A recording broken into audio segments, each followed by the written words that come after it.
Hi అండి. Good morning అందరికీ. ఇదొచ్చేసి ఈరోజు మార్నింగ్ మినీ బ్లాగ్ అనమాట. ఈరోజు సాటర్డే కదండీ! పూజకైతే అంతా రెడీ చేసేసుకుంటున్నాను. ఇంకా ఈరోజైతే పెద్ద హడావుడి ఏం లేదండి. పిల్లలకైతే హాలిడేస్ ఇచ్చేసారు కదా! ఇంకా లంచ్ బాక్స్ హడావుడి ఏం లేదనమాట. ప్రశాంతంగా పూజ అయితే చేసేసుకుంటున్నాను. ఇంకా ఇక్కడ దేవుడికి సంబంధించిన పూజ సామాన్లన్నీ కూడా క్లీన్ చేసేస్తున్నానండి.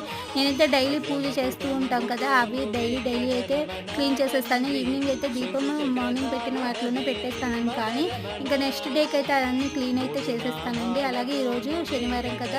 స్వామివారికి ఏమైనా ప్రసాదం చేద్దాం అనుకున్నాను. ఇంకా అప్పటికప్పుడైతే రవ్వ కేసరి చేద్దాం అనుకున్నాను. చాలా సింపుల్‌గా అయిపోతుంది కదా! ఇలాగ ఈజీ కూడా అనిపిస్తుంది. ఇంక ఇక్కడ రవ్వ కేసరి సిద్ధం చేస్తూనే అక్కడ పూజకి కావాల్సినవన్నీ రెడీ చేసేసుకున్నాను. ఇంకా రవ్వ కేసరి అయితే రెడీ అయిపోయింది. ఇంకా స్వామివారికి అక్కడ దీపారాధన కూడా చేసేసాననమాట. అలాగే ఇంక ఇక్కడ స్వామివారికి ప్రసాదం కూడా తీసి పెట్టేస్తున్నాను. ఇంకా స్వామివారికి హారతి ఇచ్చేసానండి. పూజ అయితే ఇలాగ కంప్లీట్ అయిపోయింది. ఈరోజు మార్నింగ్ మినీ బ్లాగ్ అయితే ఇది. నచ్చిన వాళ్ళైతే ఖచ్చితంగా